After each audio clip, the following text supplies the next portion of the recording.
Hello. Once again, good morning to everyone. Sorry.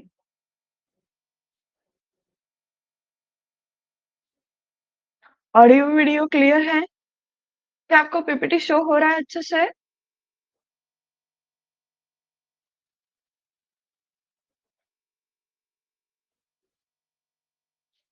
Hello, एक बार confirmation दीजिए कि Yes, ma'am. All clear. Okay. देखो, कल क्या हुआ था due to electricity and network issue कल का लेक्चर हम नहीं कंडक्ट कर पाए। ओके, तो कल हमारा टॉपिक क्या था? कल हमारा टॉपिक था agro forestry, soil conservation measure, climate and monsoon का थोड़ा बहुत देखेंगे अपन।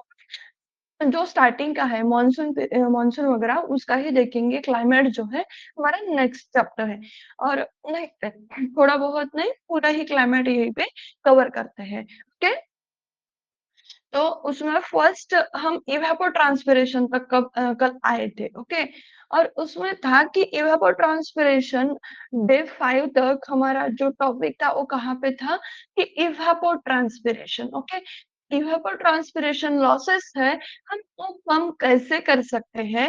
वो हम कम कर सकते हैं with the help of mulches. Okay, अगर हमने ए सॉइल पे मल्च रखा तो इवापोरेशन लॉस कम हो सकता है। एंड सेकेंड आता है हमारा एंटी ट्रांसपेरेंस। क्या आता है? Anti transpirants. Anti transpirants means क्या होता है? Chemical that help plant to conserve the water. Okay, mulches जो है, मल्चेस का किसको हेल्प करते हैं? इवेपोरेशन को। और जो केमिकल जो है, केमिकल क्या करते हैं? केमिकल हेल्प करते हैं प्लांट को उसका क्या ट्रांसपिरेशन रोकने के लिए। ओके, उसको क्या बोलते हैं हम? एंटी ट्रांसपेरेंट्स बोलते हैं। ओके, अभी देखो, anti transpirant material are applied to plant surface to reduce the transpiration from the plant. Transpiration means क्या? Losses of water from the plant part is called as transpiration, and when water is lost from the soil it's called as evaporation. It's called as evaporation, and from plant it is called as transpiration. Okay, anti-transparency reduce the photosynthesis, hence the use should be limited to save the crop and death under severe moisture stress condition. अभी देखो कि बहुत बड़ा drought है, उस time हमें क्या करना पड़ता है? हमारा प्राइमरी एम क्या रहता है कि हमारा जो प्लांट है, हमारा जो क्रॉप है वो सेव होना चाहिए। ओके, तो वहां पे क्या करते हैं कि एंटी ट्रांसपेरेंट का यूज करते हैं। This chemical reduces the shoot growth and increases the root growth, enabling the plant to resist in drought. अभी देखो, प्लांट का जो है, प्लांट और शूट ग्रोथ है वो क्या होती है? कम हो जाती है, और रूट ग्रोथ इंक्रीज होती है। क्यों रूट ग्रोथ इंक्रीज होती है? जो वाटर का सोर्स है वो ढूंढने के लिए और वाटर ड्रॉट कंडीशन में रेजिस्ट होने के लिए। Okay, they also induce stomata closing. देखो, अभी जो फोटोसिंथेसिस है, जो भी कुछ प्रोसेस है, वो कहाँ से स्टार्ट होता है? Stomata opening and closing. जो प्लांट लीव्स है इसमें क्या रहते हैं? किडनी शेप स्टोमेटा रहते हैं। ओके, क्या रहते हैं? स्टोमेटा रहते हैं। स्टोमेटा ओपन या क्लोजिंग जो मैकेनिज्म है उससे जो रिदम है फोटोसिंथेसिस का वो रहता है। अगर क्लोज किए तो क्या होगा? फोटोसिंथेसिस कम होगा। अगर कम होगा तो वाटर लॉस भी कम होगा। तो जो स्टोमेटा क्लोजिंग केमिकल है वो यूज करते हैं, जैसे कि साइकोसिल हो गए, तो उससे क्या होगा कि जो हमारा ट्रांसपिरेशन है, जो हमारा मुख्य उद्देश्य क्या है? ट्रांसपिरेशन है, वो हम अचीव पाएंगे। ओके, नेक्स्ट आता है कि टाइप्स ऑफ एंटी ट्रांसपेरेंस। अभी हमने देखा फर्स्ट कि what is anti transpirant. Okay, क्या देखा? What is anti transpirants. अभी हम देखेंगे कि उसके टाइप कौन से हैं। ओके, अभी फर्स्ट होता है stomata closing. They reduce the water loss through closing stomata. देखो, ये क्या क्या होता है? ओपन स्टोमेटा, और ये क्या है? Closed stomata. ओके, अगर स्टोमेटा क्लोज ही रहे तो क्या होता है कि ट्रांसपिरेशन कम होता है। एग्जाम्पल ध्यान में रखना है, यहाँ पे बहुत बड़ा रोल जो है वो एग्जाम्पल का है। कौन सा है?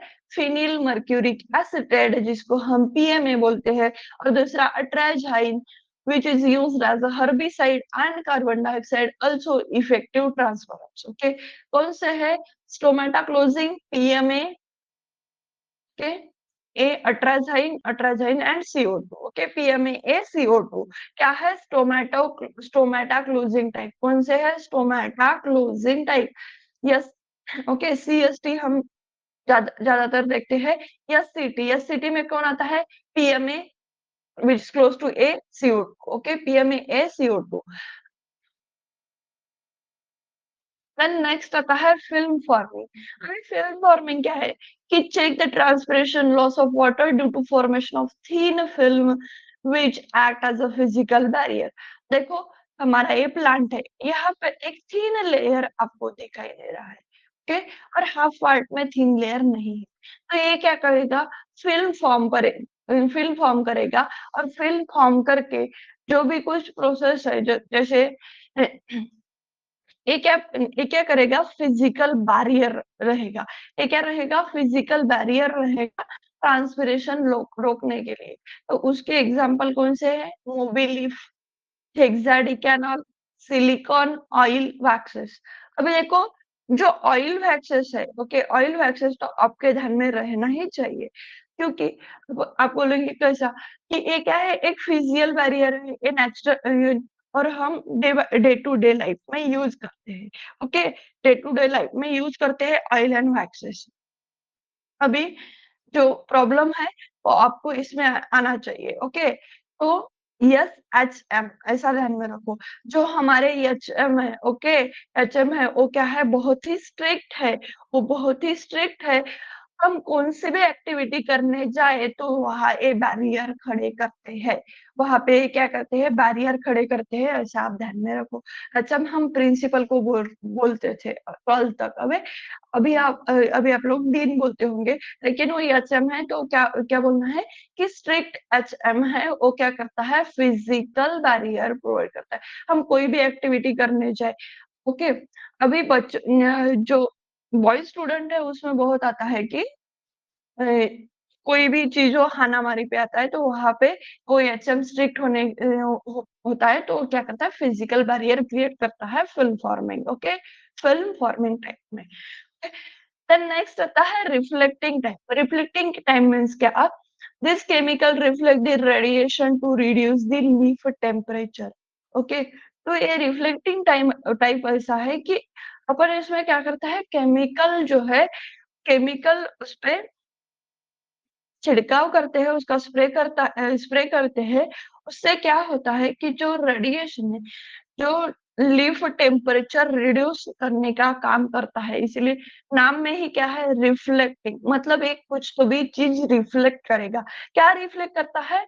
जो सन रेज है, ओके, वो उसको रिफ्लेक्ट करता है। उससे क्या होता है कि रेडिएशन जो है रिफ्लक्स हुआ, कि लीफ टेम्परेचर रिड्यूस होता है। एग्जाम्पल कौन सा है? कैवोलिन। कौन सा है? कैवोलिन 5%। ओके, कौन सा है? कैवोलिन 5%। देन आता है growth retardant type. Growth retardant means क्या? कि this chemical reduce the overall growth plant and transpiration. Example कौन सा है? Cytosine. Okay, if it is clear, मुझे आप एक बार ये बताओ कि हाँ मैम क्लियर है, आप आगे जा सकते हो। ओके,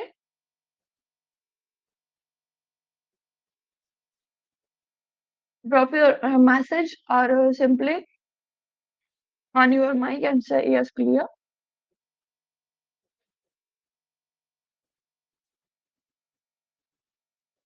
ट्रांसपेरेंट, क्लियर है?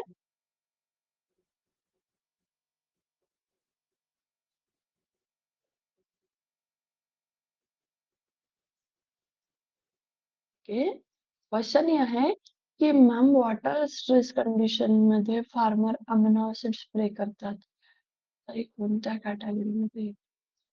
अभी देखो, अमाइनो एसिड जो है, अमाइनो एसिड हमारा क्या है? एक प्रोटीन का सोर्स है। ओके, क्या है, प्रोटीन का सोर्स है। वहाँ पे क्या होता है कि स्ट्रेस कंडीशन आता है। अभी स्ट्रेस कंडीशन आया तो सब ज़्यादा इफ़ेक्ट काय पे होता है? फूड पे होता है, ओके? ज़्यादा इफ़ेक्ट काय पे होता है? फूड पे होता है। तो प्रोटीन जो है हमारा एक देखो बहुत सारे जन क्या करते हैं, अभी जो जिम वगैरह करते हैं, तो वो कार्ब का सोर्स नहीं लेता, वो कहा काय का सोर्स लेता है? प्रोटीन का सोर्स लेता है, ओके? प्रोटीन का सोर्स लेता है। वैसा हज हम कुछ बोल सकते हैं, लेकिन इसमें कोई ऐसा लॉजिक नहीं है, ओके?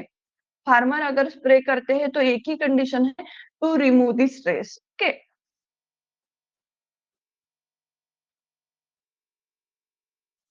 क्योंकि हमारा प्रिंसिपल वेजिटेशन कौन-सा है? वाटर है। अगर वाटर नहीं मिल रहा है तो वहाँ पे स्ट्रेस कंडीशन आएगी। वाटर नहीं मिल रहा है तो न्यूट्रिएंट भी अब्सॉर्ब नहीं होंगे। उस टाइम पे एक प्रोटीन का as a protein sole source करके अमाइनो एसिड वो यूज़ करते होंगे, और अमाइनो एसिड से बेसिकली क्या होता है, जो हमारे जो रूट्स है, ओके, जो फाइबर रूट है उसकी डेवलपमेंट ज़्यादा होती है। उसका डेवलपमेंट क्या होता है? ज़्यादा होता है, इसीलिए farmer amino acid stress condition में यूज़ करते हैं। क्योंकि ज़्यादा से ज़्यादा जो रूट आएँगे उससे क्या होगा कि न्यूट्रिएंट भी अब्ज़ॉर्ब होगा और उसको हेल्प होगा ड्रॉट कंडीशन में सेव होने के लिए। क्योंकि अगर यहाँ पे इस रीजन में वाटर कम है, अगर यहाँ पे वहाँ रूट्स का ग्रोथ ज़्यादा होगा, रूट्स का ग्रोथ अगर ज़्यादा होगा, तो वो कहीं से भी वाटर अब्ज़ॉर्ब कर सकते हैं। ओके? Now clear?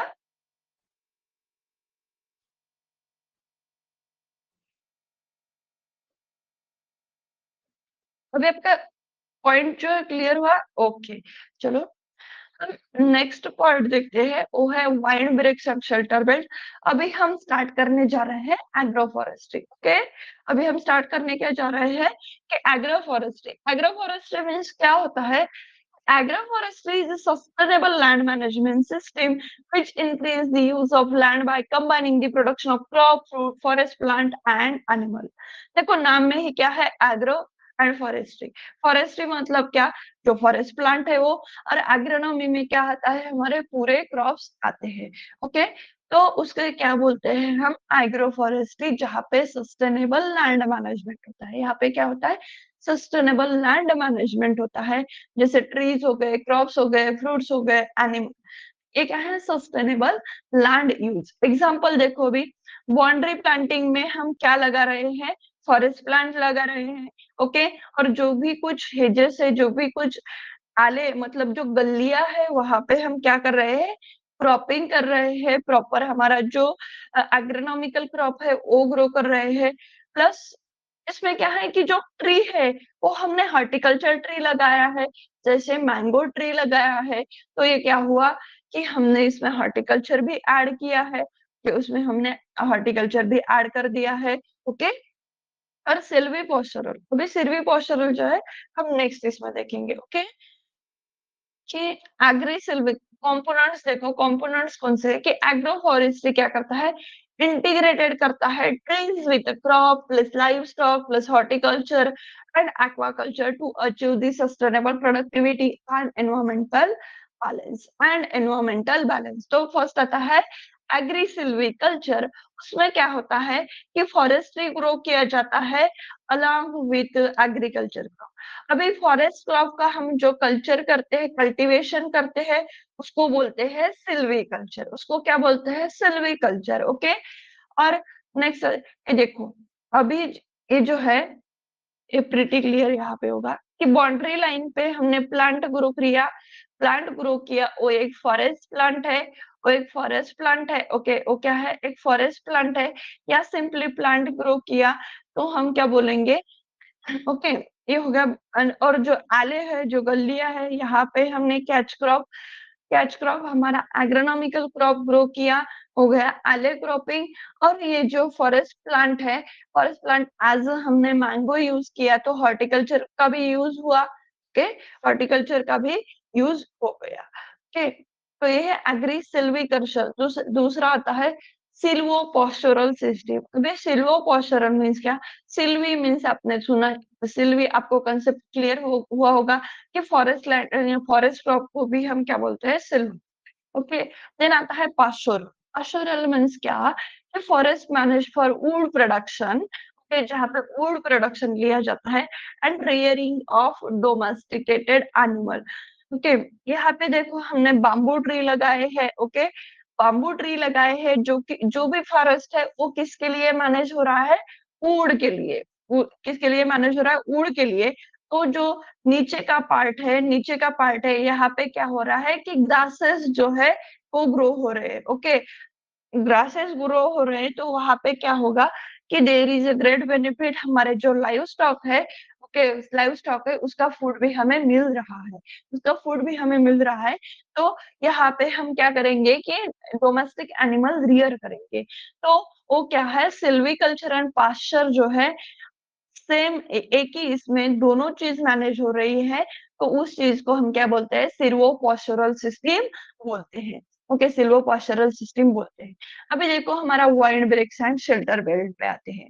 तो एग्रो फॉरेस्ट्री समझ में आया होगा, और कंपोनेंट हमने दो ही देखे हैं एग्रो फॉरेस्ट्री के, बाद में जो है वो देखने बाकी है। अभी देखो हमने इसमें देखा कि यहाँ पे हम क्या कर रहे हैं? बाउंड्री पे प्लांट ग्रो कर रहे हैं, ट्रीज ग्रो कर रहे हैं, तो उससे क्या होता है? वाइंड ब्रेक होता है। उससे क्या होता है? वाइंड ब्रेक होता है। अभी देखो वाइंड ब्रेक का कंसेप्ट क्या है कि wind break are the structure which break the wind flow and reduce the wind speed.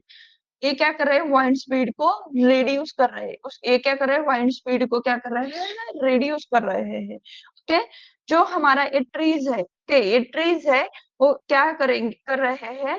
Help कर रहे हैं वाइंड को ब्रेक करने के लिए, वाइंड स्पीड रिड्यूस करने के लिए। एंड ये इम्पोर्टेंट है किसमें? बनाना क्रॉप में। ओके, बनाना में अगर यहाँ पे आप बनाना की प्लांटिंग कर रहे हो, तो ये बनाना का अगर आपका प्लॉट है, तो इसके चारों चारों भी साइड से हमें क्या करना है? वाइल्ड ब्रेक्स यूज करना पड़ता है।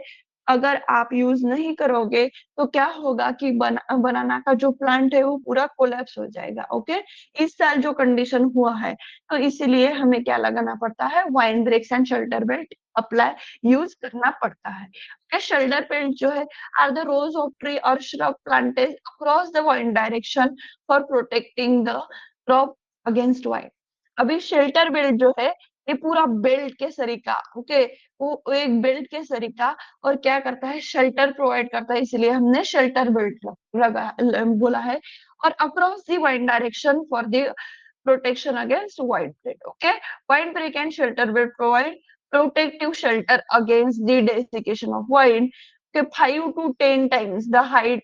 और हाँ, उसमें एक बात है कि जो हमारा क्रॉप है, क्रॉप से 5 to 10 टाइम्स हाइट होना चाहिए। ओके, टॉल होना चाहिए वो ट्री, जो फॉरेस्ट ट्री हम यहाँ पे ग्रो कर रहे हैं ऑन वाइंडवर्ड साइड। अभी वाइंडवर्ड साइड क्या है? देखो, वाइंडवर्ड साइड जो है, वाइंडवर्ड साइड आता है कि वाइंड के डायरेक्शन। ओके, क्या आता है? वाइंड के डायरेक्शन में, कि फ्रॉम विच आप वाइंडवर्ड एंड लीवर्ड साइड ध्यान कैसे रखेंगे?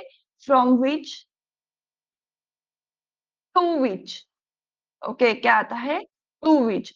अभी देखो, from which side wind blow हो रहा है। Okay, wind blowing from which side, तो फ्रॉम जो है वो ध्यान में आना चाहिए। अभी देखो, अभी रक्षाबंधन आ रहा है, रक्षाबंधन में आपको बहुत से कार्ड्स आएंगे। ओके, आपकी सिस्टर के कार्ड्स आएंगे, तो वहां पे लिखा होगा फ्रॉम एंड टू। तो वो जो राखी है वो आपको कहाँ से आ रही है? आपकी सिस्टर की यहाँ से आ रही है, तो उसको बोलना है वाइंड वार्ड साइड, कि फ्रॉम विच आ रही है। और टू विच वो जा रहा है, उसको बोलेंगे हम लीवार्ड साइड। उसको क्या बोलेंगे हम? Leeward side. ओके, आई बात ध्यान में? Wind ward and shelter belt clear? Yes, ma'am. Okay, देखो अभी हम सिल्वोपोस्चरल सिस्टम तक आए थे। फिर आता है एग्रो सिल्वोपोस्चरल सिस्टम। एग्रो मीन्स क्या? जो हमारे एग्रीकल्चर क्रॉप्स है वो। सिल्वो मीन्स हमने देखा कि हम फॉरेस्ट्री ग्रो करें, और पास्चरल मीन्स पास्चर मैनेजमेंट, वहां पे हम लाइव स्टॉक भी ग्रो कर रहे हैं। Agriculture crop, forest crop and domestic animal. Okay, then आता है next agri horti silviculture. Agri horti means क्या? Agriculture crop, horticultural plant and forest plant. Okay, then आता है agri silvi aquaculture.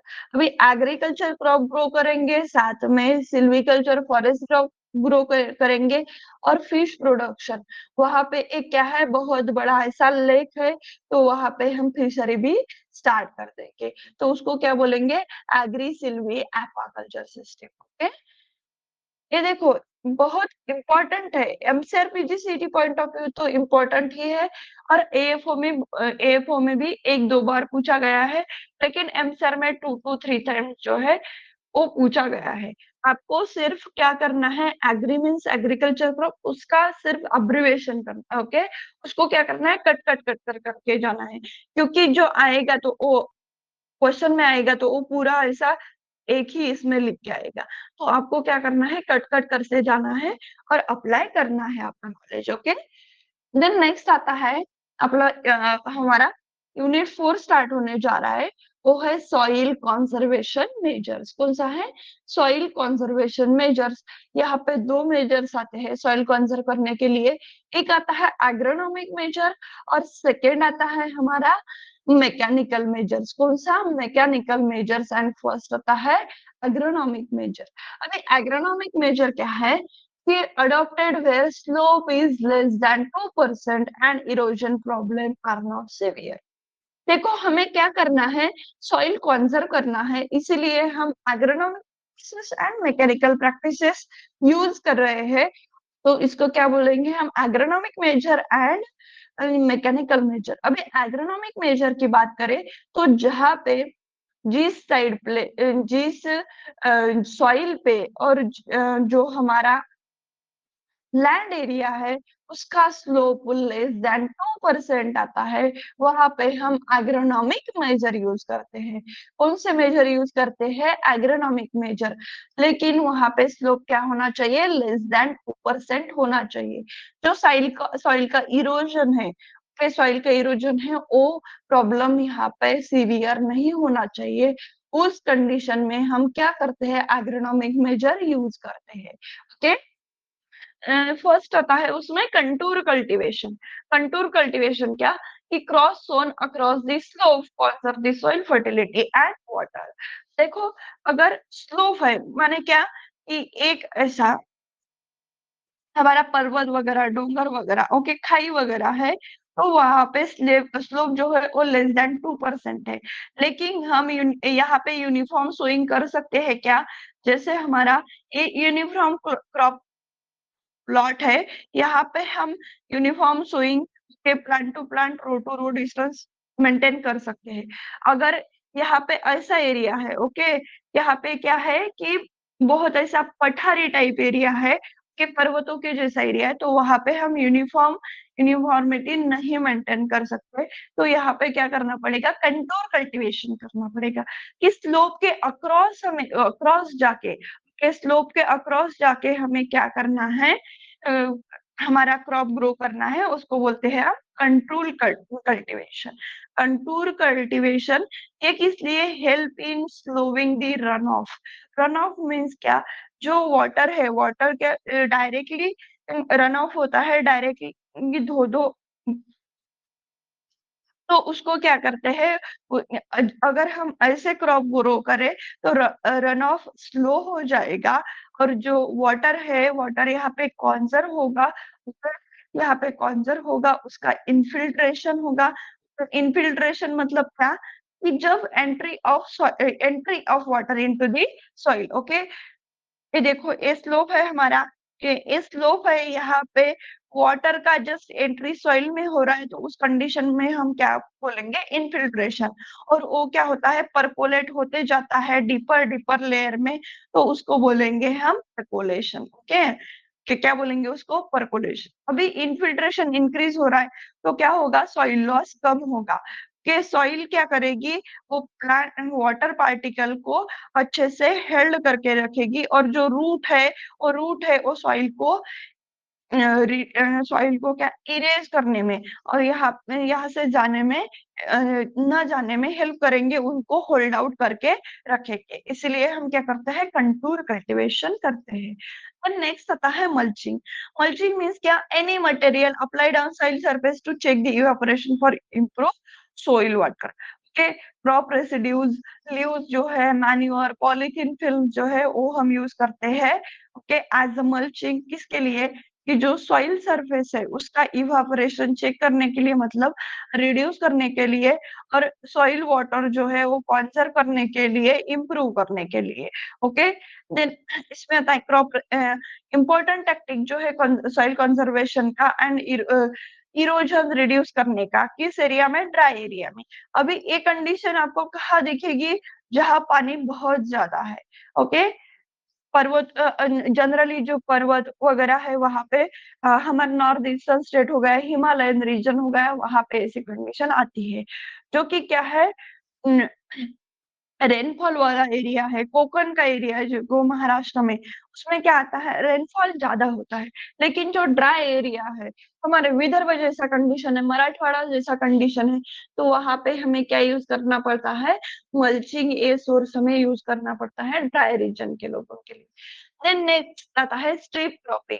Strip cropping मतलब क्या, कि लॉन्ग नैरो स्ट्रिप्स जो है, जो इरोजन रेजिस्टिंग क्रॉप है। अभी erosion resisting and erosion permitting क्या आपको पता है? इफ यस, तो आप मुझे मैसेज कर सकते हो या अपना माइक जो है ऑन करके आप इंटरेक्ट कर सकते हो। Erosion resisting and erosion permitting crop पता है?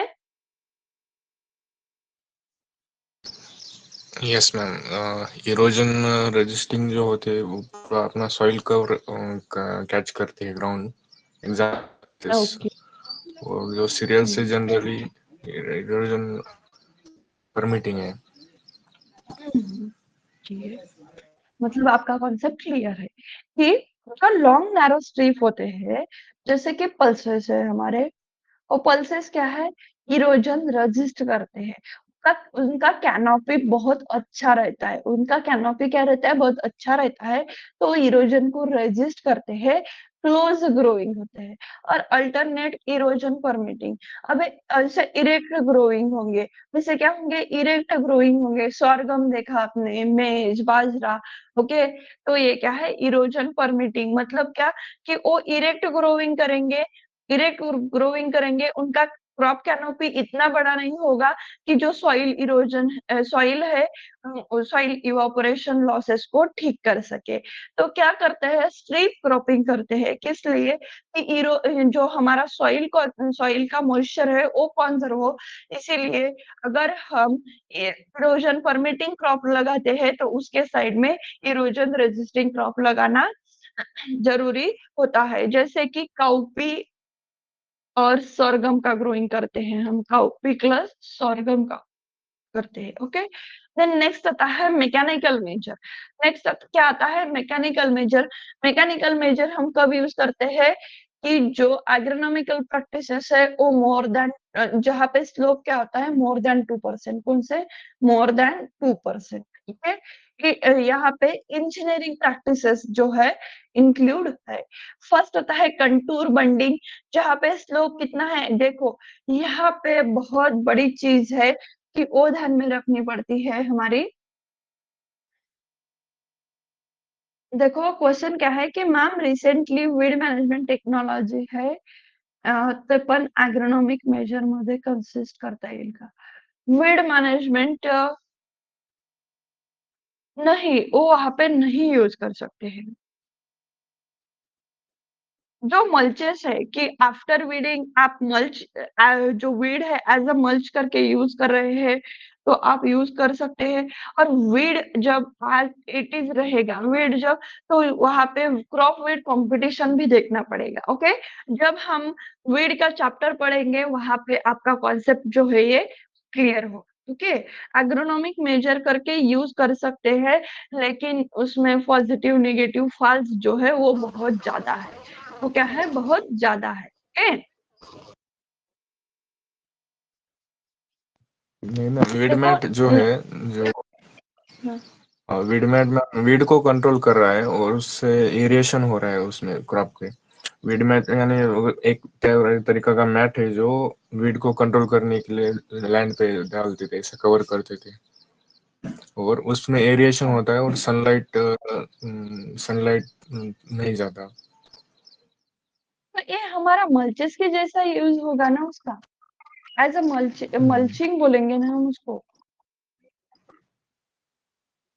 तो वो उसमें आ वीड सकता है अपने कंजर्वेशन में। हाँ, हाँ, हाँ, तो ये वीड मैट होगा वो। ओके,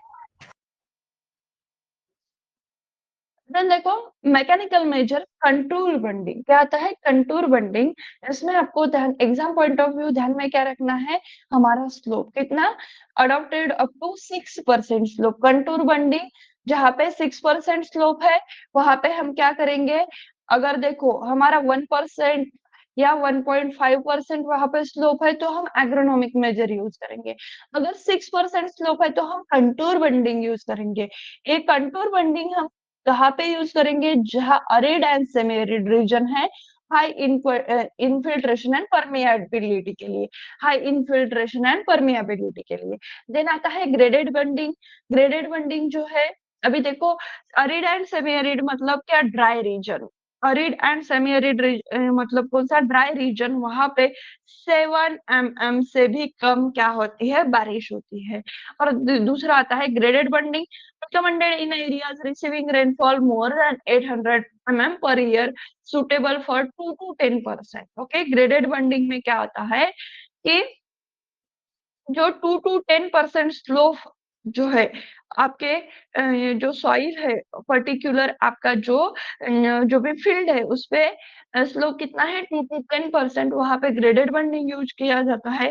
देन आता है subsoiling, breaking of hard pan of soil by subsoiler 30 to 60। सब सॉइलिंग का आपको जो डेप्थ है वो पूछा जाएगा, डेप्थ कितना है वो पूछा जाएगा, 30 to 60 सेंटीमीटर, 90 to 80 सेंटीमीटर के इंटरवल पे। ओके, देन आता है BBF, broad bed and furrow method.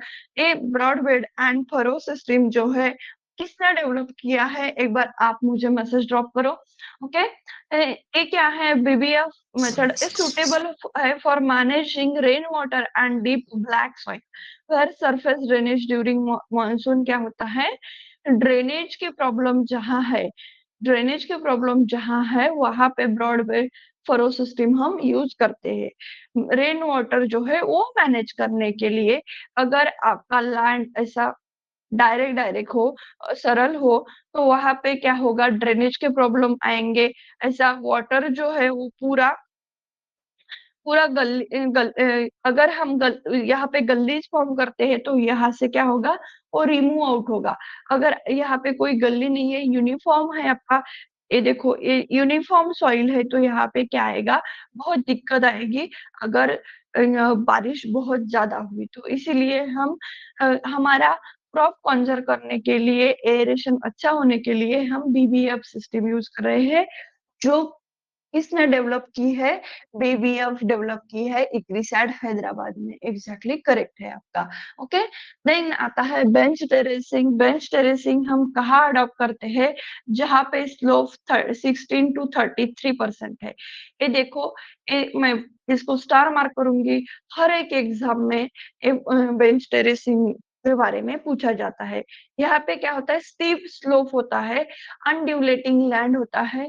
अगर आपको ये अनड्यूलेटिंग लैंड जो है वो क्रॉप मैनेजमेंट, यहाँ पे क्रॉप कल्टीवेशन करना है, तो बेंच टेरेसिंग एक बेस्ट ऑप्शन है। देन आता है झिंग टेरेसिंग। झिंग टेरेसिंग वहां पे स्लोप कितना होता है? 3 to 10%। देन आता है वेजिटेटिव बैरियर। वेजिटेटिव बैरियर क्या होता है? कि जो हमारा क्लोजली स्पेस्ड प्लांटेशन है, क्या है? क्लोजली स्पेस्ड प्लांटेशन है, जहाँ पे रोज ऑफ ग्रासेस एंड श्रब जो है वो ग्रो किया जाता है अलोंग दी कंट्रोल। किसके लिए? इरोजन कंट्रोल के लिए। ओके, वेजिटेटिव बैरियर मतलब नाम में ही है उसके। तो जनरली जो खुश्क ग्रास है हमारा, वेटिवेरा जेलानिका वो यूज़ किया जाता है। मोस्ट सूटेबल है वो as a vegetable barrier.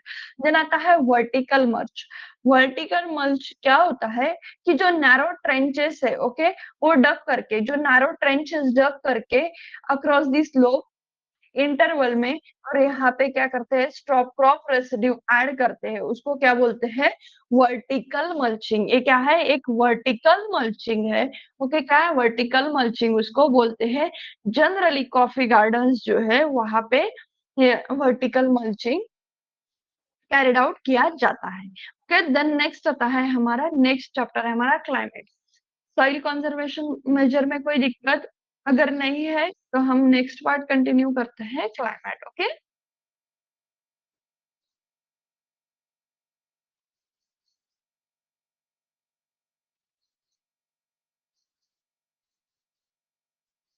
Okay, देखो, जस्ट 2 मिनट में मैं पानी के लिए एक ये करती हूँ। Okay, sorry for interruption. अभी हम स्टार्ट करते हैं हमारा next chapter, that is climate. Okay, clear है, वॉइस क्लियर है?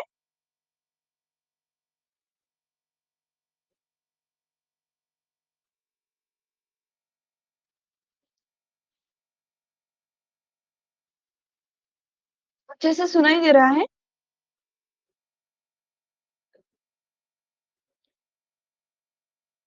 ऑडियो वीडियो क्लियर है?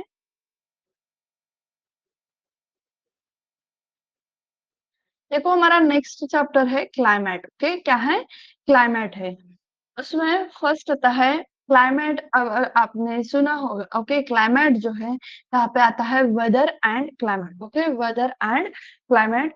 तो देखो, वेदर जो है स्टेट और अ कंडीशन। वेदर मीन्स क्या, अ स्टेट और a condition of atmosphere at a given place at a given time. Okay, at a given place and it at a given time मतलब क्या, एक particular place है, एक given time है।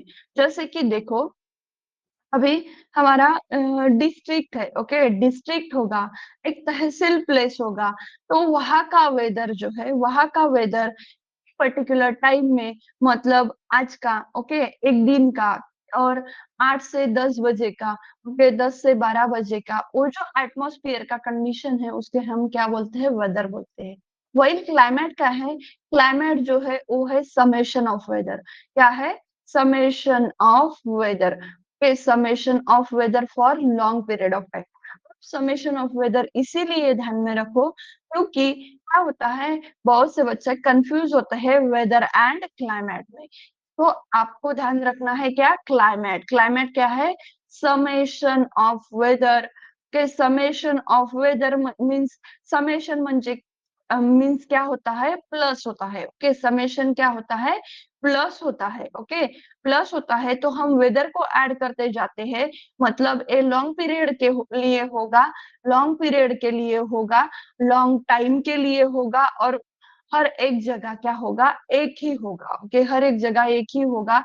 इसके जैसा नहीं है कि एक प्लेस छोड़ दी कि वहां पे वेदर अलग से होगा। ओके, क्योंकि देखो, आपके यहाँ अगर आप सोलापुर डिस्ट्रिक्ट से है तो यहाँ पे क्या होगा, अभी बारिश गिर रही होगी।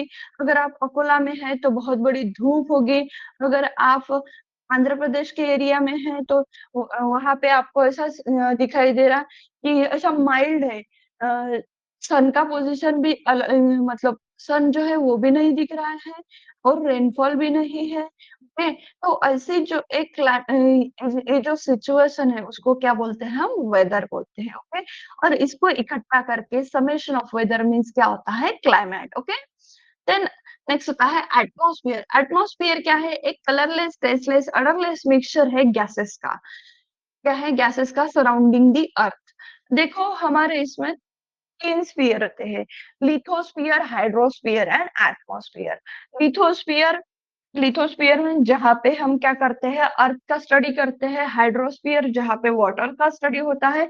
और एटमॉस्फेयर जहाँ पे क्या होता है कि जो सराउंडिंग ऑफ अर्थ गैसेस है उसका स्टडी करते हैं। ओके, जो मिक्सचर ऑफ गैसेस है सराउंडिंग द अर्थ, वहां पे क्या है, एटमॉस्फेयर का स्टडी करता है, करते हैं। वो एक्सटेंड हुआ है अप टू 1600 किलोमीटर। कितना? 1600 किलोमीटर। और जो 99% है एटमॉस्फेरिक मास, वो कहाँ पे है? 40% है, 40 किलोमीटर तक ही है। अर्थ जो अर्थ का सरफेस है, यहाँ से 40 किलोमीटर आगे ही पूरा 99 टोटल एटमॉस्फेरिक मास है। ओके, अभी देखते हैं हम एटमॉस्फेयर का स्ट्रक्चर। क्या देखेंगे? इसका बात करेंगे स्ट्रक्चर ऑफ एटमॉस्फेयर के। Based on vertical temperature differences the atmosphere divided into 4 layers. और वो 4 लेयर कौन से हैं? देखो, ए स्टार क्वेश्चन है, फिर से ए स्टार क्वेश्चन है। यूपीएससी में देखोगे, आप एमपीएससी में देखोगे, आप एएफओ में देखोगे, आप एमसीए और पीजीसीईटी में देखोगे। एमसीए और पीजीसीईटी।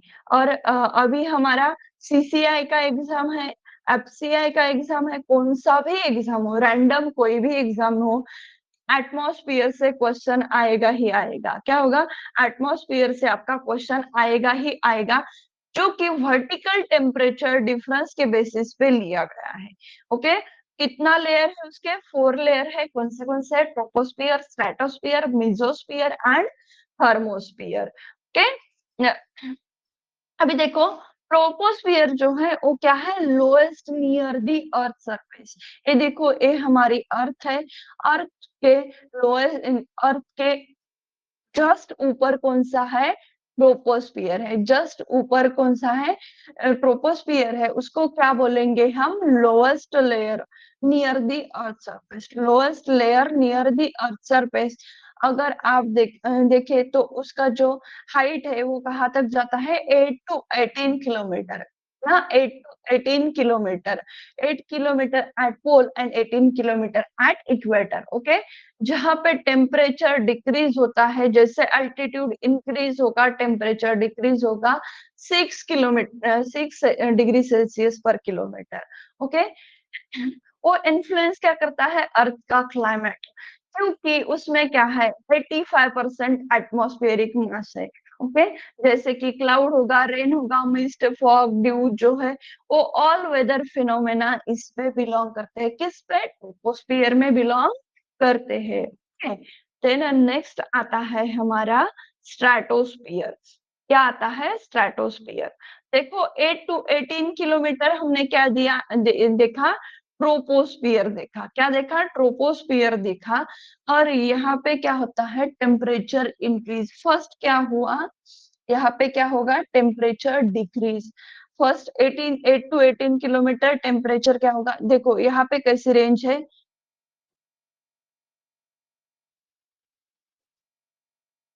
ये जो डायग्राम मैंने अभी निकाला, ओके, सॉरी,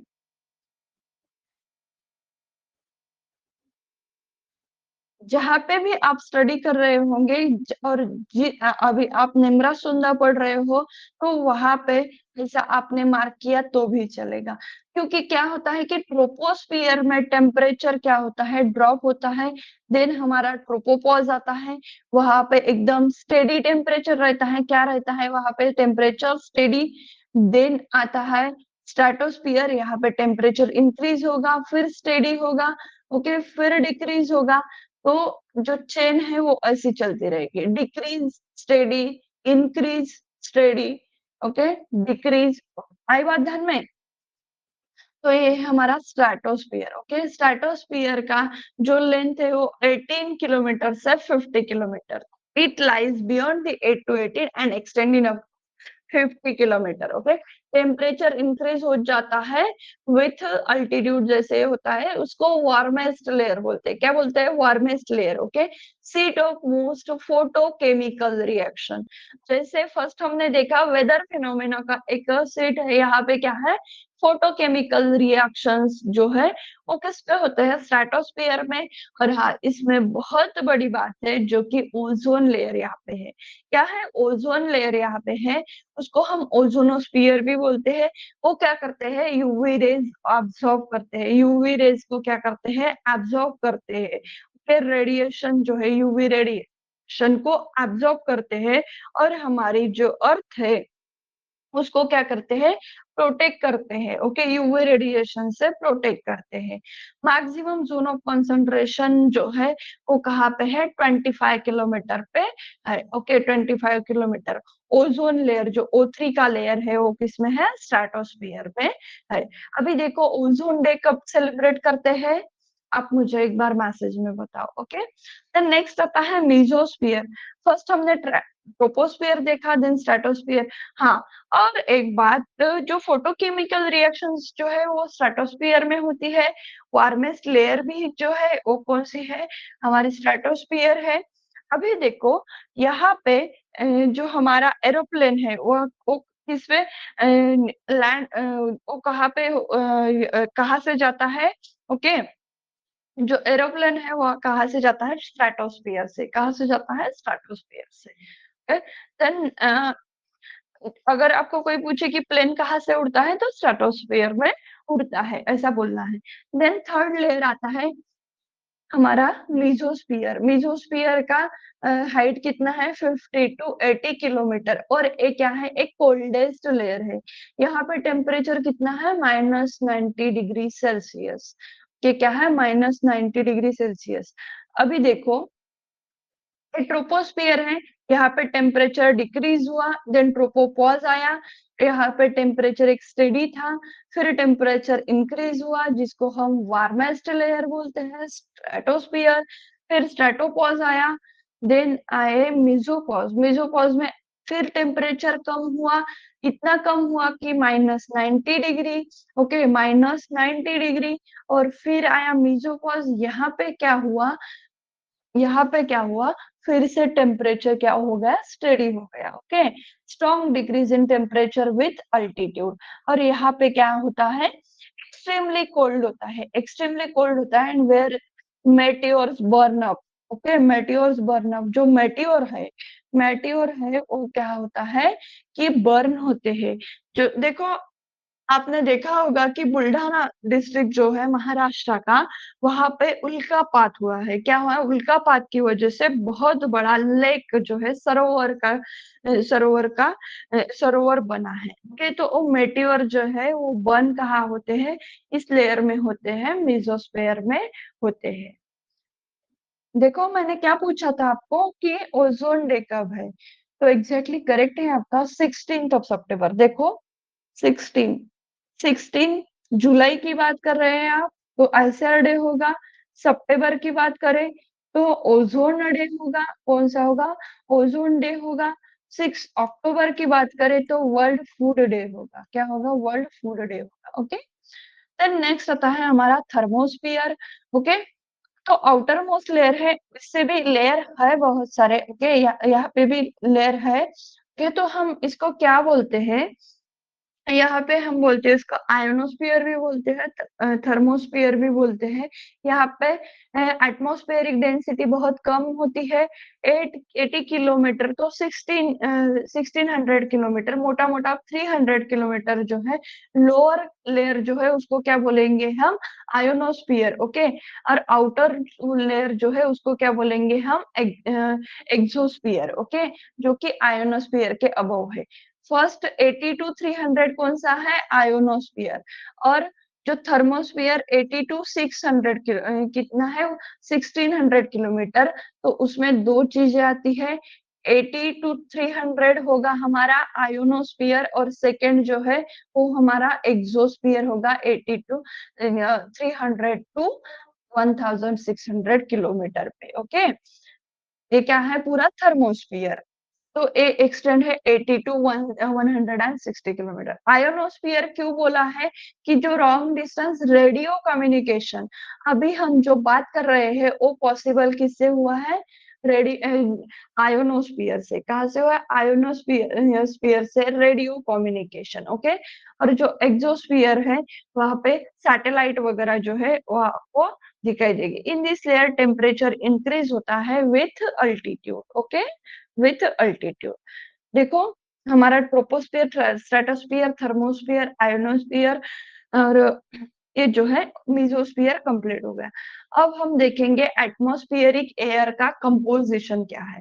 पहले फर्स्ट हमने एटमॉस्फेयर में वेरियस स्फीयर देखे, ओके, उसका स्फीयर्स देखे। स्फीयर्स मतलब क्या कि जो एटमॉस्फेयर है उसमें क्या होता है कि वर्टिकल टेम्परेचर जो डिफरेंस है, वर्टिकल टेम्परेचर डिफरेंस पे वो 4 लेयर में कन्वर्ट होता है, वो हमने देखा। अभी हम एटमॉस्फेयरिक जो एयर है उसका कंपोजिशन देखेंगे। प्रिंसिपल गैसेस कौन से है, तो देखो मेजर रोल प्ले करता है हमारा नाइट्रोजन, कितना है 78.08%। देन आता है ऑक्सीजन 20.95, मोटा मोटा आप 21 ध्यान में रख सकते हो, लेकिन 20.95 ही रखो, ओके। देन आता है आर्गन 0.93, एग्जाम में पूछा गया है। देन आता है कार्बन डाइऑक्साइड 0.03, ओके। नियोन 0.018, आपको कार्बन डाइऑक्साइड तो ही पूछेंगे, ओके। देन नेक्स्ट आता है सॉइल एयर में कंपोजिशन कैसा है। एटमॉस्फेयर में देखा, अभी सॉइल में देखो। सॉइल एयर में कंपोजिशन जो है वो देखो सॉइल एयर में approximate 78 to 79, near about same ही है। 78.08 है यहाँ पे, 78 टू 79।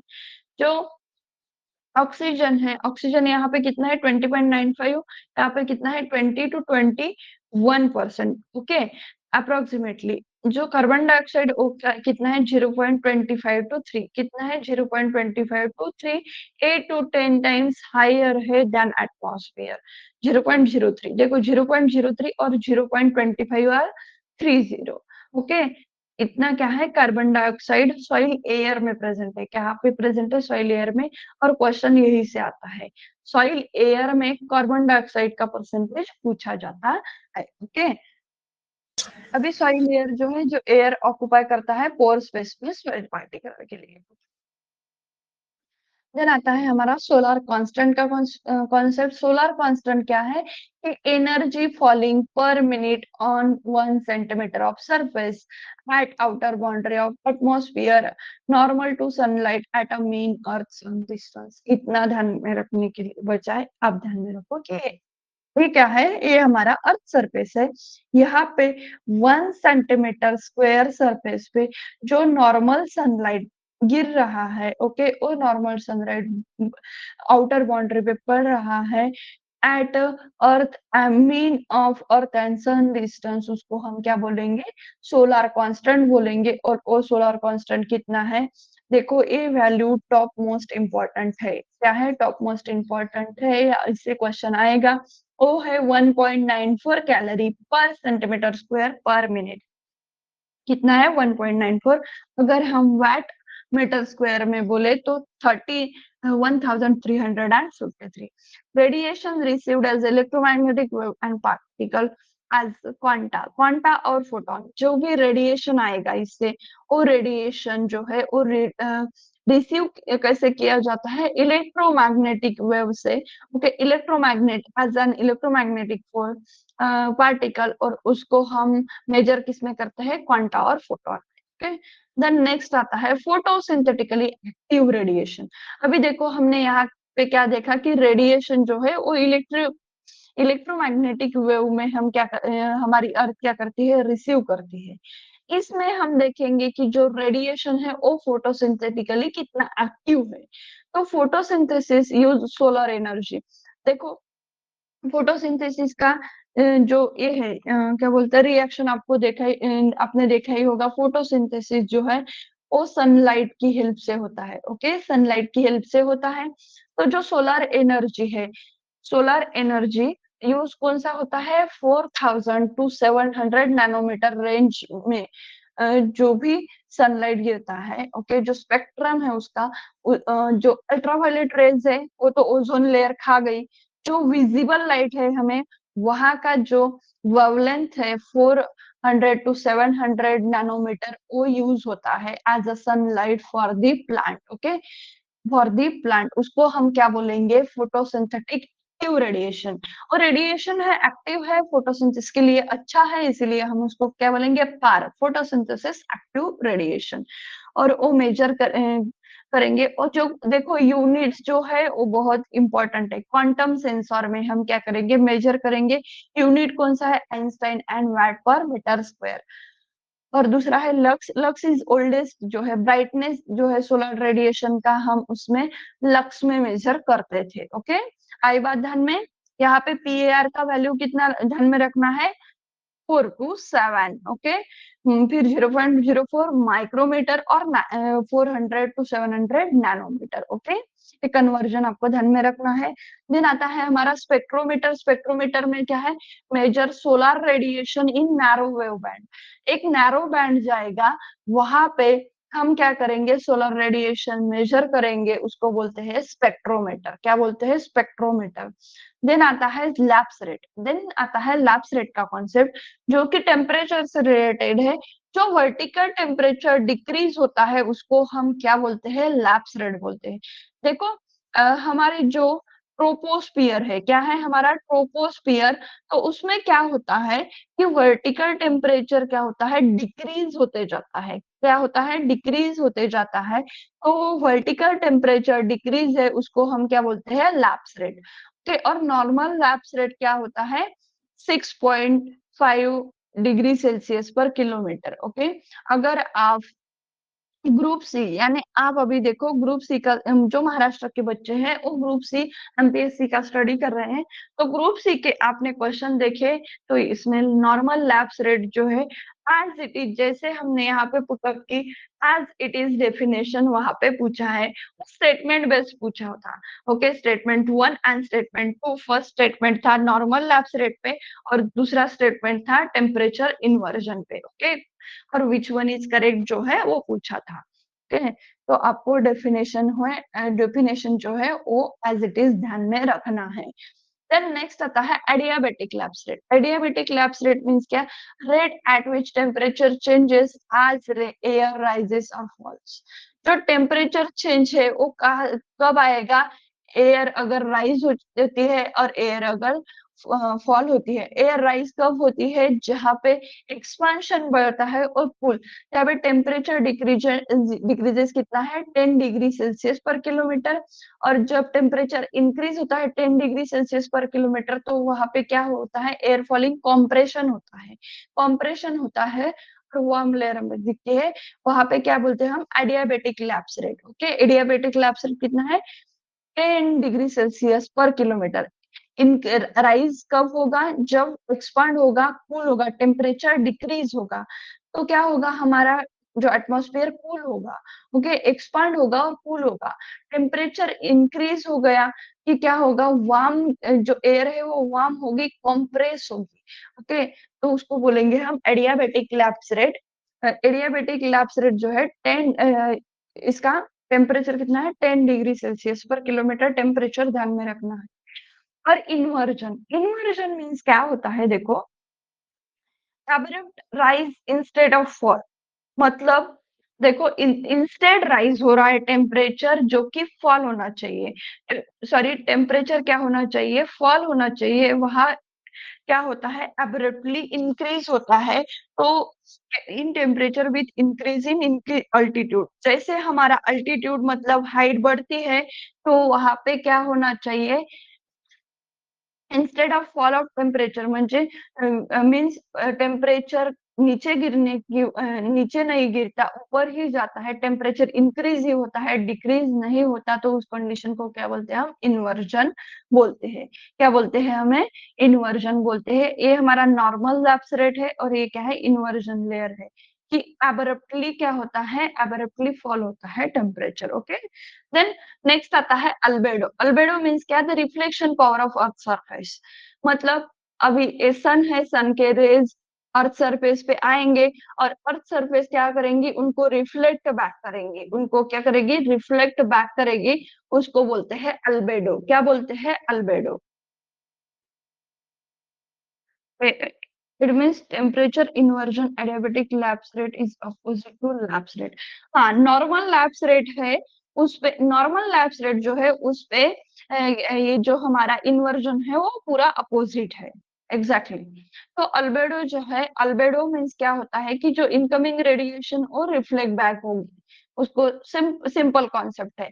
ओके, उसका जो फॉर्मूला है वो आप ध्यान में रखो कि reflected solar radiation upon incoming solar radiation, मतलब हमने रिफ्लेक्ट कितना किया, 10 और रेडिएशन जो है 10 टाइम्स हमने क्या किया, रिफ्लेक्ट किया, और आया कितना था, वो आया था 100, मतलब क्या हुआ, अल्बेडो कितना आएगा हमारा, 10 आएगा। ओके, देन आता है टिपिकल अल्बेडो वैल्यूज, वहां पे 10% आया था, हमने मोटा मोटा 10% देखा था, लेकिन देखो कैपेसिटी देखो, अ, हमारी जो अर्थ है वहां पे जो सरफेसेस है, जैसे कि क्रॉप सरफेसेस है, क्रॉप सरफेसेस कितना रिफ्लेक्ट करती है, 23 to 30%। ओके, कितना, 23 to 30% albedo. Then fresh snow, snow तो जो है वो 75 to 95% क्या करता है, सोलर रेडिएशन को रिफ्लेक्ट करता है। देन आता है 6 to 10% जो सी सरफेस है, वाटर एरिया है, वो 6 to 10% ही कर पाता है। जो लैंड एरिया है अर्थ का, वो 10 to 40%। तो हम कैसे लगा सकते हैं उसका, कि 6 to 10 फर्स्ट आएगा वाटर बॉडीज, देन आएगा 10 to 40%, वो होगा हमारा लैंड एरिया, फिर आएगा 20 to 30% क्रॉप एरिया। ओके, और फिर आएगा 75 to 95% वो होगा हमारा स्नो का एरिया। क्या होगा, स्नो का एरिया, बर्फ का एरिया। ओके, इसीलिए बर्फ में ठंड ज्यादा लगती है, वो ये बर्फ की वजह से ही। और जो सोलर रेडिएशन है वो क्या होता है, रिफ्लेक्ट बैक होते हैं, वो क्या होते हैं, रिफ्लेक्ट बैक होते हैं। और बीचेस पे आपको धूप बहुत ज्यादा लगती है, तो वो किसकी वजह से, अल्बेडो की वजह से। अगर आप बीच पे जाते हो तो आपको अल्बेडो का कंसेप्ट ध्यान में, अगर आपको धूप लग रही है तो वो किसकी वजह से होता है, वो होता है अल्बेडो की वजह से। ओके, देन आता है हमारा साइक्लोन। साइक्लोन मीन्स क्या, अ साइक्लोन इज रेगुलर रफली circular low pressure area with a diameter ranging from 100 to 1000 of mile, 100 to thousands of mile, उसको क्या बोलेंगे हम, साइक्लोन। एक साइकिल की तरह ये क्या होता है, एक circular motion, low pressure area जहाँ क्रिएट होता है, वहां पे एक सर्कुलर मोशन वाटर दिखाता है। ओके, वाटर दिखाता है, उसको हम क्या बोलते हैं, साइक्लोन। कैरेक्टरिस्टिक क्या है, wide move inward towards the centre, जो पूरा जो है ये क्या है, सेंटर की तरफ जाता है। और प्रेशर जो है it's lowest at the centre and increase the outward, outward में क्या है, प्रेशर ज्यादा होता है। और लोएस्ट प्रेशर कहाँ पे होता है, जहां पे उसका सेंटर होता है, जहां पे क्या होता है, उसका सेंटर होता है, यहाँ पे लोएस्ट प्रेशर होता है। की फीचर्स क्या है, कि लार्ज स्केल वेदर सिस्टम में ये आपको देखने को मिलेगा, जैसे कि बहुत बड़े सीज है, ओशियंस है वहां पे, और rotate due to earth rotation. Okay, then आता है विथ क्लाउड्स, हेवी रेन और सीवियर वेदर, जो है वेदर कंडीशन हमें साइक्लोन की वजह से दिखती है। एग्जांपल्स कौन से है, देखो टोर्नाडो हो गया हमारा, हरिकन हो गया, देन टाइफून हो गया, एक है साइक्लोन के एग्जांपल्स है। अभी देखो क्लाइमेट, हमने वेदर देखा, अभी हम क्या डिस्कस करेंगे, क्लाइमेट। एक जनरलाइज वेदर और समेशन ऑफ वेदर कंडीशन है for longer period of time. अभी क्लाइमेट क्लासिफिकेशन जो है क्लाइमेट का, वो डिस्कस करेंगे। ओके, जो साइंटिस्ट थे डी कैंडोले, उन्होंने क्या किया था, फर्स्ट अटेम्प्ट किया था क्लाइमेट कंडीशन जो है classification based on vegetation. Vegetation के बेसिस पे उन्होंने क्या किया था, जो हमारा क्लाइमेट है वो क्लासिफाई किया था। देन आते हैं कोपेन, कोपेन ने क्या किया था, कि जो क्लाइमेट हुई वो 5 ग्रुप में डिवाइड किया था ऑन दी वेदर एलिमेंट। कौन से वेदर एलिमेंट, जैसे कि टेम्परेचर होगा, रेनफॉल, ह्यूमिडिटी, उसके हिसाब से उन्होंने 5 ग्रुप किए थे इसके क्लाइमेट के। देन आता है ट्रोल, ट्रोल ने क्या किया था, एक क्लासिफिकेशन दिया था। देन था, इतना कुछ इंपॉर्टेंट नहीं है, मैंने इसीलिए नहीं रखा। देन आता है थ्रोनवेट, थ्रोनवेट जो कि पीई इंडेक्स है, कि प्रेसिपिटेशन इफेक्टिवनेस, मतलब प्रेसिपिटेशन के रेनफॉल कितना हो रहा है उसकी इफेक्टिवनेस। देन आता है T and seasonal distribution of rainfall, इसके बेसिस पे थ्रोनवेट ने एक क्लासिफिकेशन दिया था। ओके, और उसका इंडेक्स क्या था, पी अपॉन ई। ओके, जो प्रेसिपिटेशन है और उसका इफेक्टिवनेस कितना है, कि annual precipitation and annual evaporation into 100।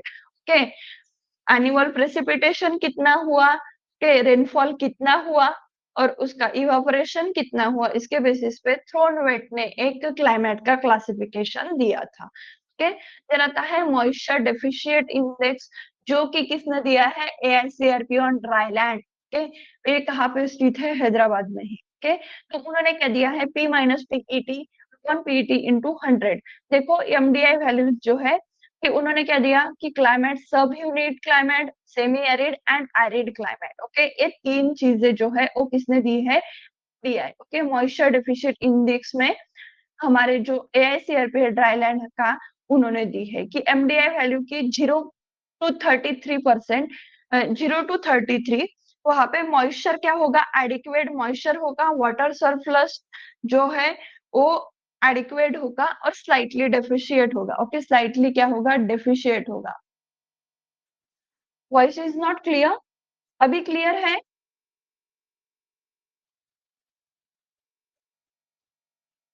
एक बार आप अपना क्या करो, माइक, सॉरी, आप एक बार आपका जो डेटा है, ओके क्लियर, आपके नेटवर्क इशू में कोई प्रॉब्लम होगा फिर।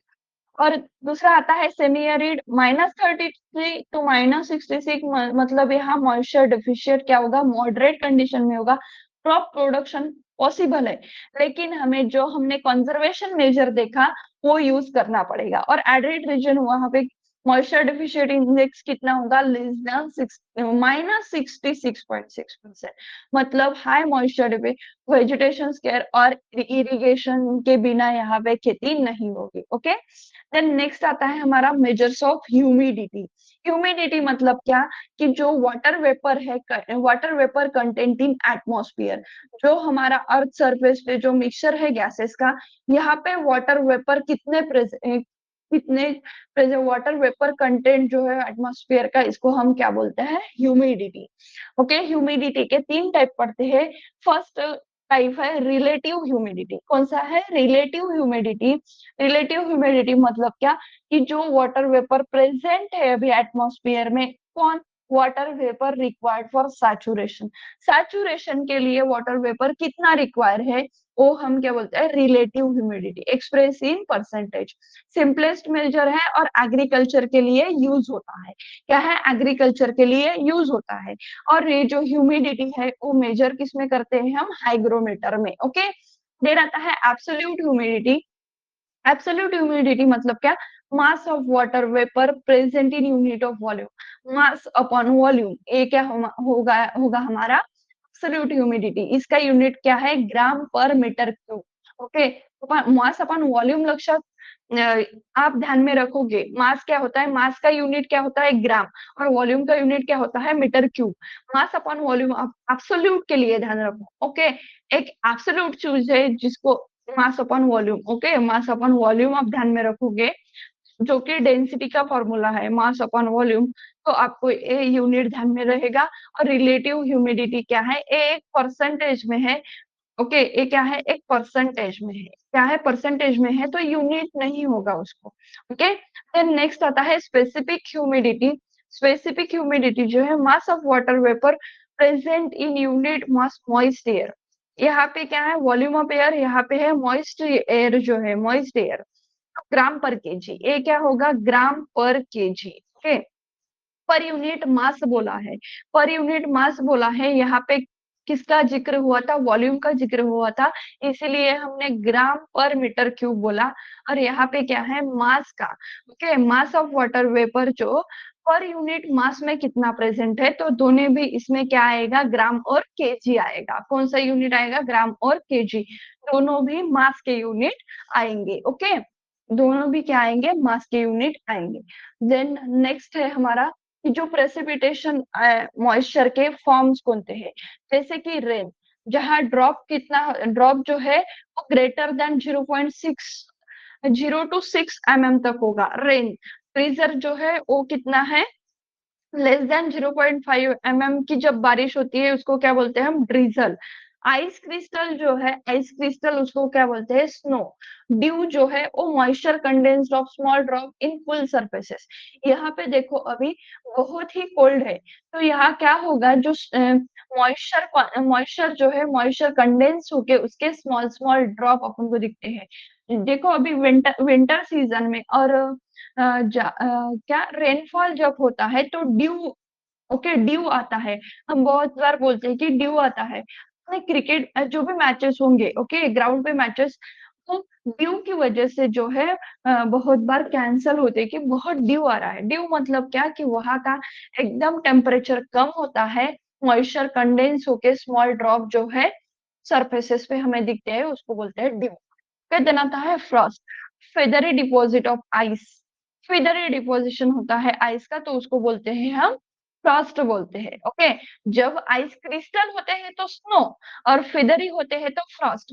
देखो नाम में ही है, F R feathery, F F, okay, feathery, Frost feathery. Fog कब आता है, जहां थिन क्लाउड हो, जहां थिन क्लाउड हो, ओके, साइज कितना है, 1 to 50 माइक्रोमीटर। मिस्ट जो है वो वेरी थिन फॉग है, 50 to 150 माइक्रोमीटर। और वेपर, वाटर वेपर जो है एटमॉस्फेयर में 0.01% जो कि ग्लोबल वाटर में प्रेजेंट है। ओके, देन नेक्स्ट आता है हमारा टेम्परेचर।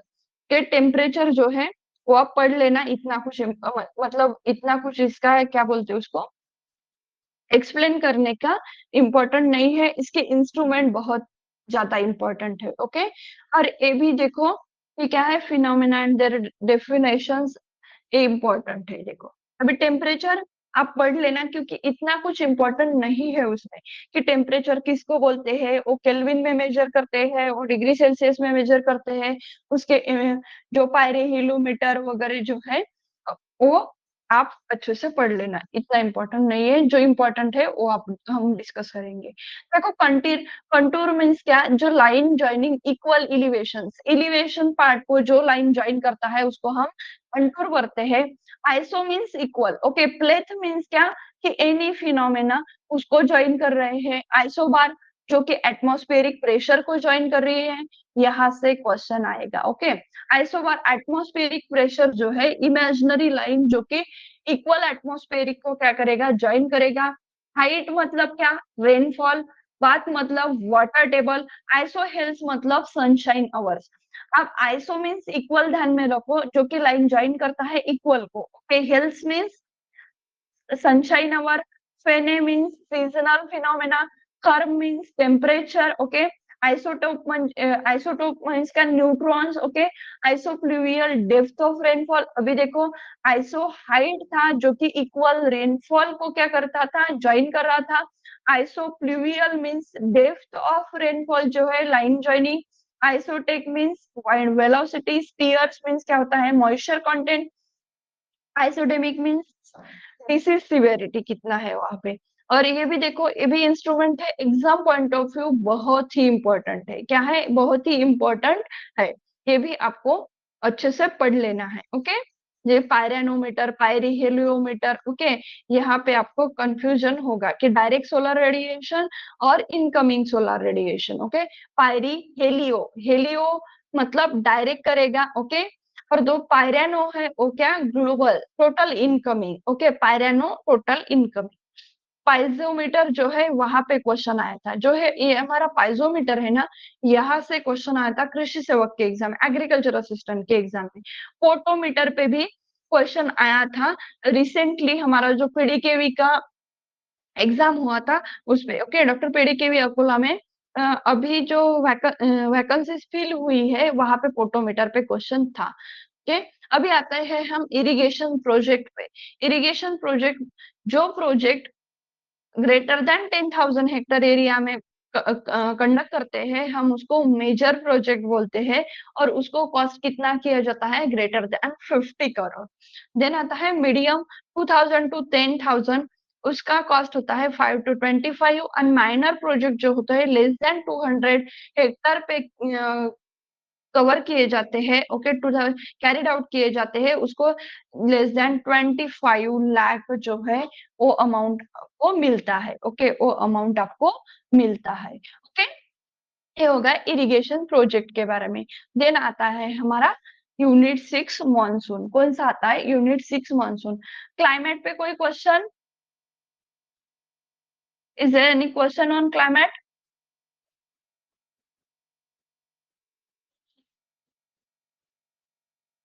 अगर नहीं है तो आप क्लियर बताएं, हम मानसून जो हमारा टॉपिक है उस पे उससे कंटिन्यू करते हैं। ओके, मुझे ऐसा लग रहा है कि कोई क्वेश्चन नहीं है आपको।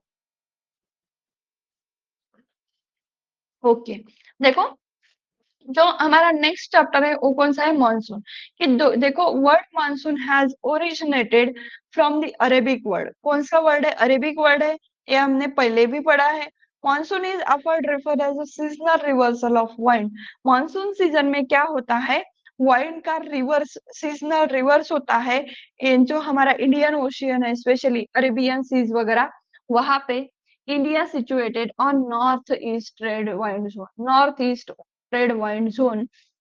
Okay, and this trade wind continue throughout the year. तो annual precipitation कितना है इंडिया का? 1194 millimetre. Okay, total rainfall volume 400 million Hector. Average rainy day कितने हैं हमारे इंडिया में? 130 डेज है। रेनी डे हम कब कंसिडर करते हैं? जब rainfall greater than 2.5 metre mm हो। ओके, और क्रॉप रेनी डे जहां पे ग्रेटर देन 5 एमएम होगा, उस दिन हम क्या बोलते हैं? कि क्रॉप रेनी डे।